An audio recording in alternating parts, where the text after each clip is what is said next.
Well, we have a quorum, so we can begin the meeting. Tonight's agenda is, of course, the school department.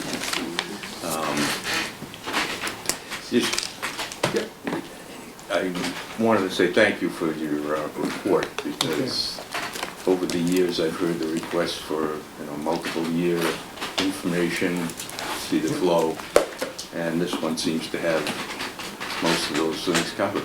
Yeah, we try to give you anything you want, and if we're missing something, let us know. That's not our So intention. if we generate questions, we'll pass them on to you, and likewise. Absolutely, absolutely. So yeah, if you're missing anything, or you think of anything, just let us know, and we'll supply you whatever you request. So I'll just go through a few of the talking points and lay out what our thinking was regarding the budget, and then if you have any questions, we can go over it, if that's how you want to do it. Okay, here's one thing I'd like Sure, to do. absolutely, Is sure. I've been doing this a long time. Yep. Well, I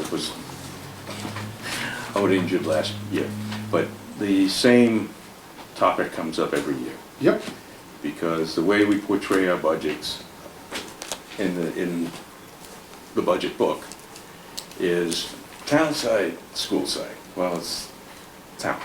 Correct. And we had, like, currently, the documentation shows somewhere in the vicinity of $111 million for operating budgets, all in. And oftentimes we get into heated discussions about the numbers. And just for clarification, Yep. I'd like to just do my simple math. Absolutely. They should portray it as town municipal Schedule 19 to support the school Correct. department, and then school. So you're presenting the school, Right. and the current municipal shows some 70-something million dollars. Yeah, 78 million, of which 28 million is Schedule 19. So when you actually combine those numbers together, the schools do get, believe it or not, the lion's share. They get 56% of the total pie. Correct. So, Yeah. So just that clarification. No, I so that appreciate that. Yeah. And so I'm only talking about the operational budget. Correct. And I do understand that there is other funds that count for school employees as well. So I'd be understand. happy to listen to your. All right. No problem. So no problem. So we spent a long time going through the budget and talking about what was needed with the schools. We've developed a strategic plan over the past year or so, focusing on making sure our students have an aligned curriculum and the teaching and learning is fine, making sure we're supporting the teachers through professional development, and we're trying to strengthen the communication between the schools and all the other stakeholders, including the town. So that's pretty much our big ticket goals, and hopefully we're making progress in each one of them. So if you look at some of the things that we're trying to work on to do that, we're trying to provide transparency, which is what I'm trying to do tonight. We did do a good job of purchasing during the pandemic high quality instructional materials, which the state is now really kind of starting to mandate that schools go with these highly qualified materials. We've kind of used the pandemic and leveraged that, and leveraged some of a lot of the ESSER money to getting high quality instructional materials in the areas of math, ELA, middle school history, and middle school science, so that we're aligned with the state standards. What's the lifespan of that current technology? Well, there's a technology component, but a lot of it is just the curriculum that they do. So what they've had is the state standards have shifted over time. So when I went to school, it was, you learn skills. You learn how to do operations, and I'm going to pick math because that was my major, and that's what I taught for 20 plus years.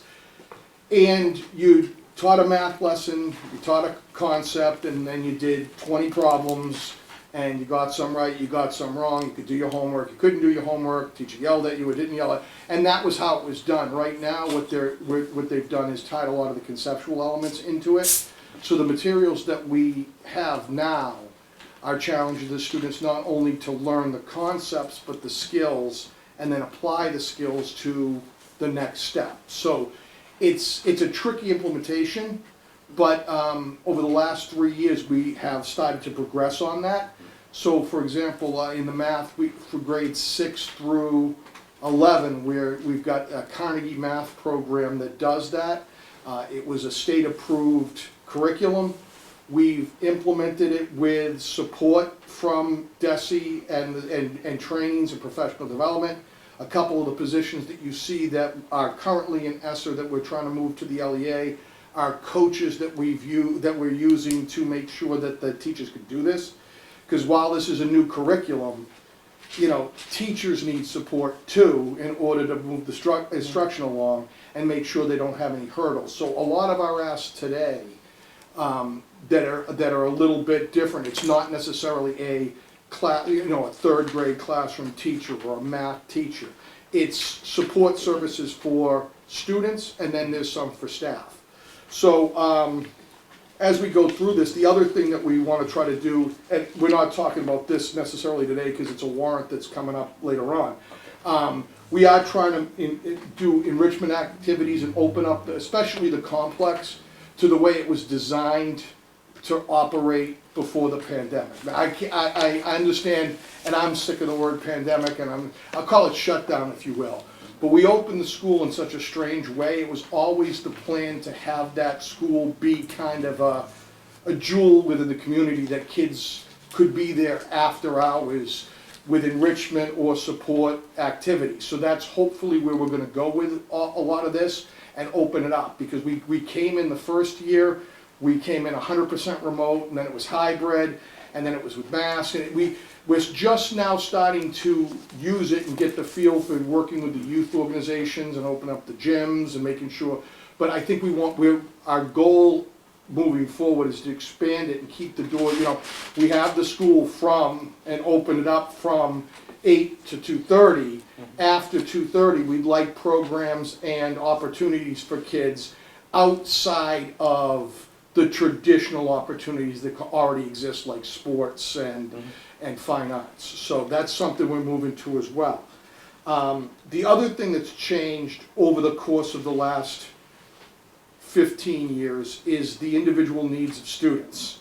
So we have probably half our students fall into a category of either special ed on IEPs, they have 504s and they need accommodations, they're English language learners and English isn't their first language and they're struggling, or they are economically challenged. So you have a great, it's probably closer to 60% that fit one of those buckets. Really? Yeah, so we have a situation where there's a lot of kids that come into our schools that have a lot of individual needs. And so that's when you're looking at some of the staff we're looking at are staff that are there to support some of the students' individual needs.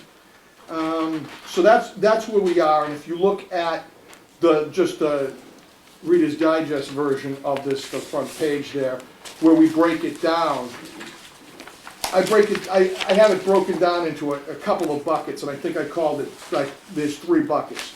If you look at the appropriation for last year, it was 31.6 million was the FY24.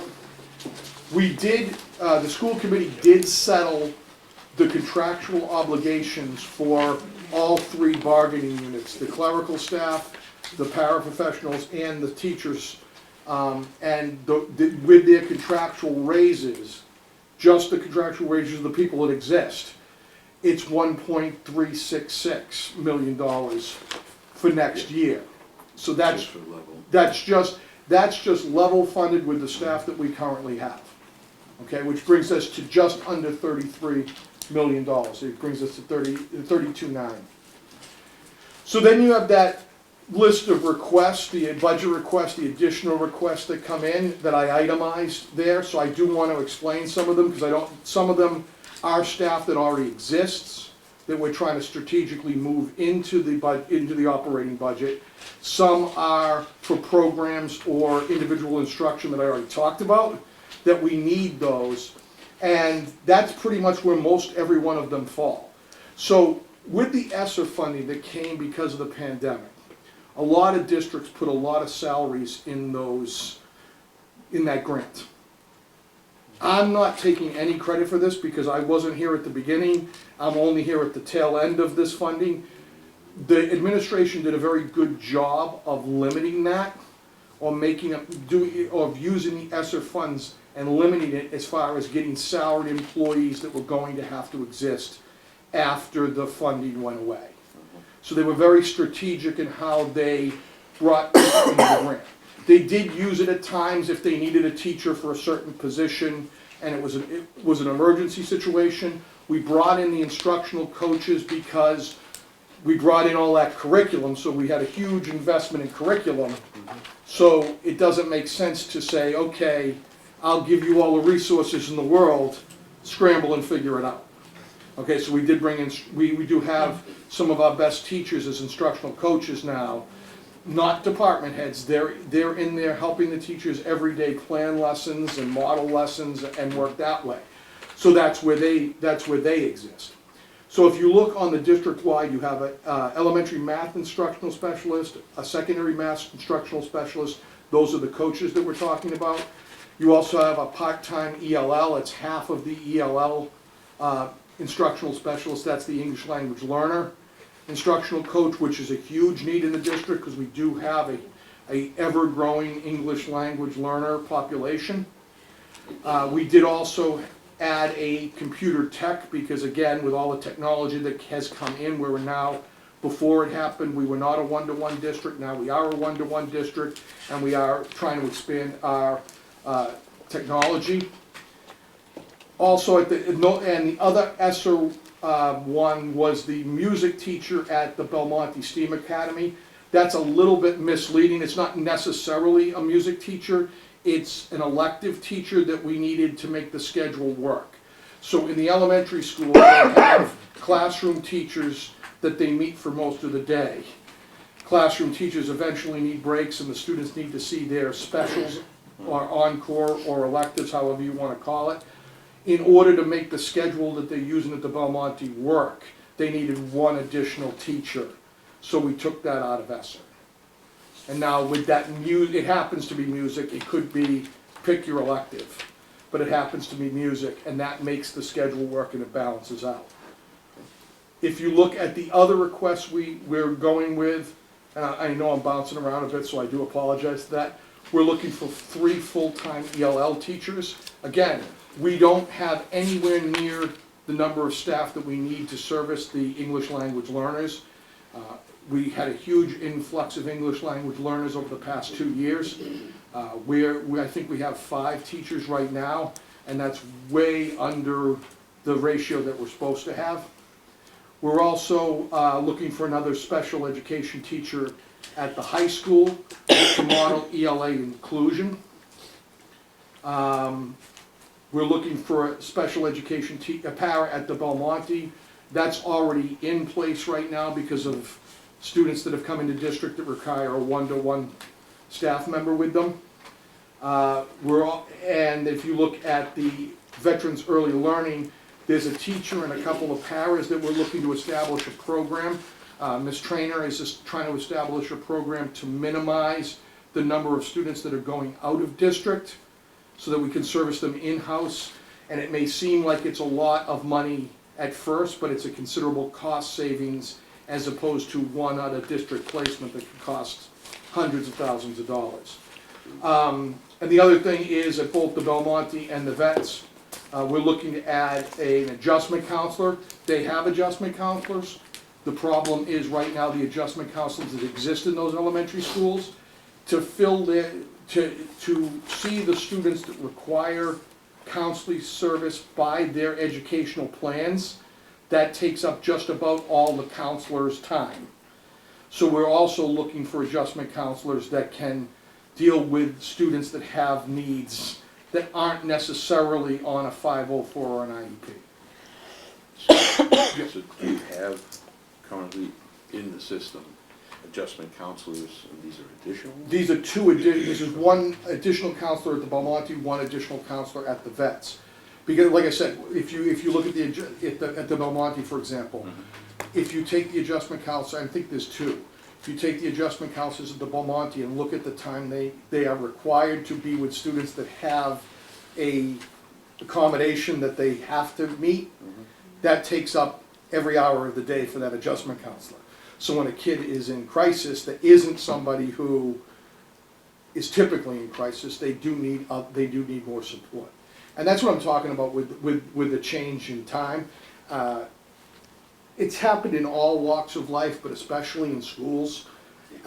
You see the students that have come back from the shutdown, and they do have a lot of social, emotional needs that we're trying to meet. And so the adjustment counselors are part of it. We have guidance counselors that are part of it. We have administration and teachers that are all a part of it. So again, our asks in this budget, I think where it differs from previous years, I'm not looking for a math teacher. I'm not looking for a third grade teacher. I'm not looking for a middle school English teacher. I'm looking for teachers that are trying to meet the needs of all of our students' individual needs. Thank you. Mr. Chairman, can I ask a question to you? So on the, I think, you know, you call out a lot of things, right, but from the ELL stuff, Yep. is there any kind of supplement from the state, right, to these communities that have an influx, right? Because it's not something we expect, it just comes. And I think it really does disrupt the classroom when someone can't speak the language, and it really slows them down, slows down Yep. the other people in the classroom. So Yep. is there funding from the state for that? They had he's asking for there was a grant or an opportunity that we could put in for the migrant population that came in, but that type of stuff would cover minimal. So any of the grants that were applicable because of the migrant situation here in Commonwealth were actually more geared towards homelessness and not ELL instruction. Okay. Okay, we do have a Title III grant. It is not very big, but there are parameters for which that grant can be used. And a classroom teacher, an ELL teacher is not allowed. Okay. And then one other thing, just to call out something that I heard that I liked from last year was, I know that one of the biggest expenses is out of district, right? So it's good to hear that we're trying to bring in those students into the district, because it costs us less to do it in-house.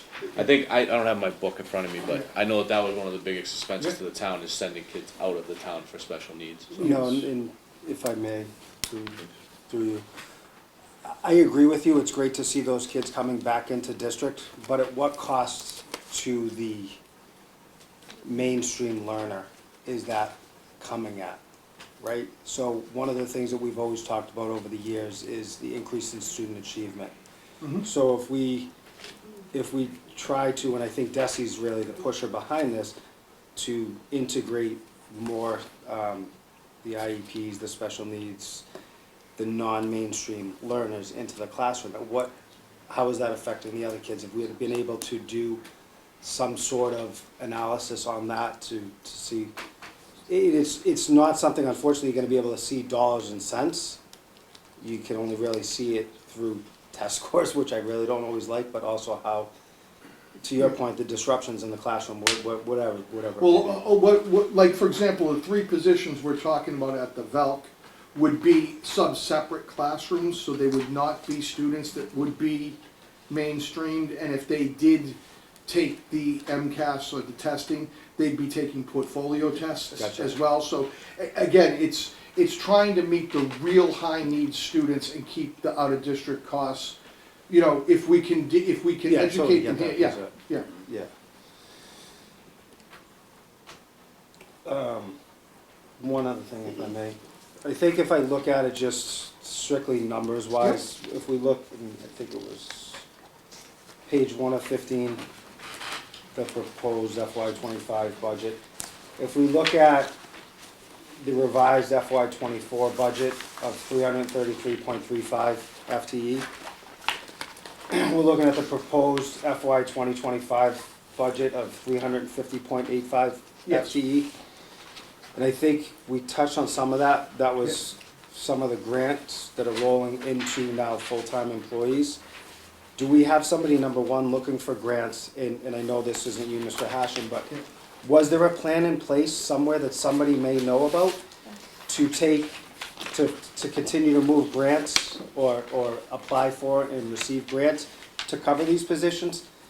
And/or how did we think we were gonna be able to do this, right? Because that additional 17 full-time employees on your operational budget is a hit, but then Yep. on the town is probably another 60% on that 1.2, so probably another 800,000, so we'll say easy numbers, $2 million of additional cost Yep. between both budgets, or the overall town budget, I Yeah. should say. So as far as searching for new grants, Yeah.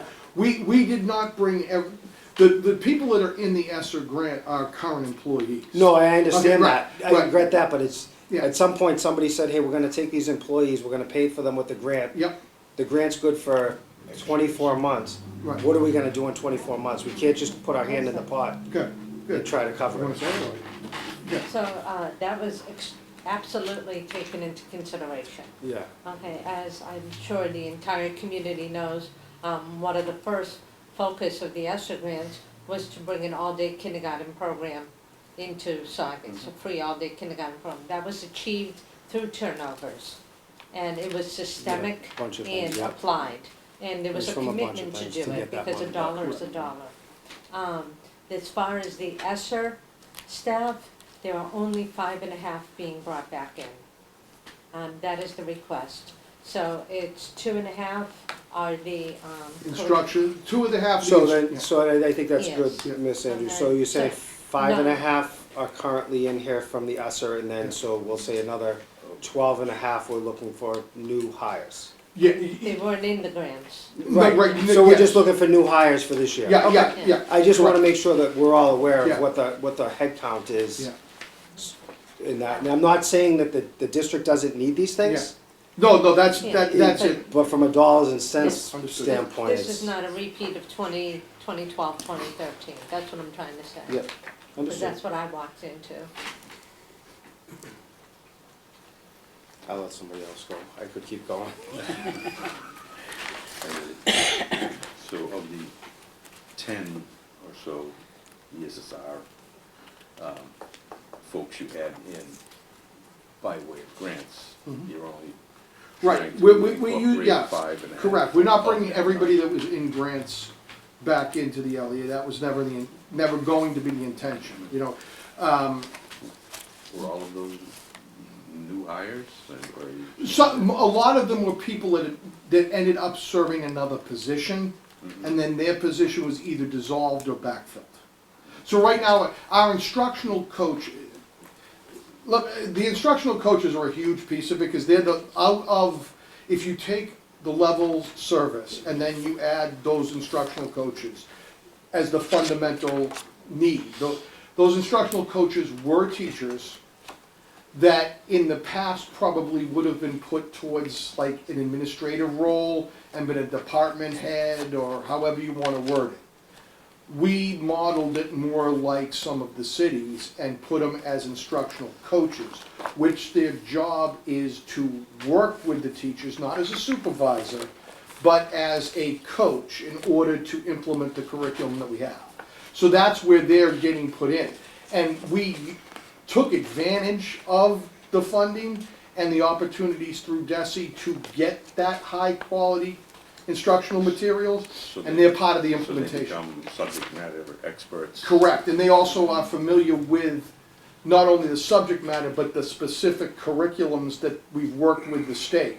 So it was kind of in a good way, the perfect storm, not a bad way. We got the curriculum materials, we got the support of PD through the funding, and we got our coaches trained on it in like a train-the-trainer model. So now they're experts in not only subject, but in instructional practices, yeah. Any other questions? I do, oh, if you Oh, well, do. by all means. No, I don't know, maybe we'll get to it later on, so I can hold off till the end. Okay. Continue. No, that was pretty much what I had. I did wanna say, Okay. I did have a, something I can read from, Ms. Trainer if you wanted to hear it, but I think we already basically covered it, is, couple years ago, the special ed department did take a hit, and if you look at some of the new positions, they're basically restorations of positions that we lost like 2 or 3 years ago. And the purpose of doing that is to keep our out-of-district costs down. So, and if you look at some of the out-of-district costs, if you lose certain kids to an out-of-district cost, it could be a teacher every time you do it. So that's what, and she's doing a fabulous job working at it, and again, not at the expense of the other students, but just making sure, if somebody requires services that we can't provide, absolutely, that's what has to be done, that's what has to be done. But if we can come up with our own programs to meet the needs of the Saugus students, it's better for our students and our families to have the students go to school in Saugus if we can make that work. So that's another element that I think gets missed sometimes, is we don't want to necessarily send these students out of district if we can service the needs of them all. So seeking a net zero. Yeah, we're seeking a net, Spending yeah, on- exactly. All the peripherals that go with transporting someone out. Exactly, and there's transportation cost, there's admissions cost, there's tons of cost there. And those costs are going up. I was just on a call with one of the collaboratives. Their transportation costs are going up, everybody's costs are going up. And I know, and it's not just, it's everybody, it's not school, it's life, I get that. I have a question. I Sure, guess. go ahead. Mr. Superintendent, thank you. Yep, If I really wanted to ask you, yep, I get so stressed because the stuff I really wanted to ask you, but it's not worth it because it just brings stress upon the whole community. An influx of people, no funding for it. It's just bad for the community. It's a lower living standard. It's bad for the schools. I don't know much about the school system, but I've been listening to this budget for a lot of years, and I don't really hear much about education. Can you tell me anything good about education? Are we doing anything good with mathematics, engineering, science? Anything good? Anything good? I know it's a budget meeting, but no, I hear you, and that's where I was talking about this was before I got in this seat. They actually leveraged the pandemic to bring in those instructional materials that match the needs of our students now. So we have new curriculum in math, ELA, history, and science that match the state standards. So and these curriculum materials that we got, and that's where the coaches are coming in, are what districts are now getting forced to do. So if you read in the paper or online or on TV, a lot of these districts, some of the pushback is they're now getting told they have to start using these high quality instruction materials. We've been 2 years into implementation on it. If you go into our classrooms, because that's one of the things that they also have kind of forced us to do, which is good, is they get the administrators and the coaches into the classrooms doing walkthroughs to see what's going on in the classroom and what a model classroom should look like. You would see the student engagement. You would see them not sitting there doing a worksheet and as a math teacher, it is very different than what I taught before. I'm fortunate, not fortunate, but I taught math 15 months ago. I was a math teacher in a classroom. And I was using that new materials. It's very different than the materials I had used to teach geometry before. And it's very intensive. You have to really study what you're teaching, know where it's going, because it's trying to get the students to not only, get one task and solve it, it's trying to get them skills and then be able to answer questions based on what they're doing. So it's a much more integrated system, and it takes a lot more to do as a teacher. So I think if you saw some of the geometry students, again, I'm speaking myself who was teaching in geometry, it's not just this is a shape, find the area. It's they give a scenario, have you try to piece it together, then try to figure out which formulas you need. So there is a lot of that happening in the classroom that I think is a big thing. I can say it from my daughter, who's an 8th grader, English class. The text they're using, because it's a vetted curriculum. She had a poetry unit that I know as a kid I probably would have dreaded a poetry unit, and this is my 8th grade daughter who, you know, loves sports and everything else, and she came home excited about the poetry. I went into a class that did the poetry unit at the end. They had to do 3 separate passages themselves. They had to present. I watched them present, and then they were sharing out, and I was a little confused to what was going on because I hadn't been there for the whole thing, and I had 7th and 8th grade students come up to me and explain what they did and what their assignment was. And we got this assignment, this is how I decided to do it, that's why I wrote this one this way, that's why I chose this form this way, and that was something I wouldn't have expected that out of a high school junior. Yeah. Thank you. I have another question for you.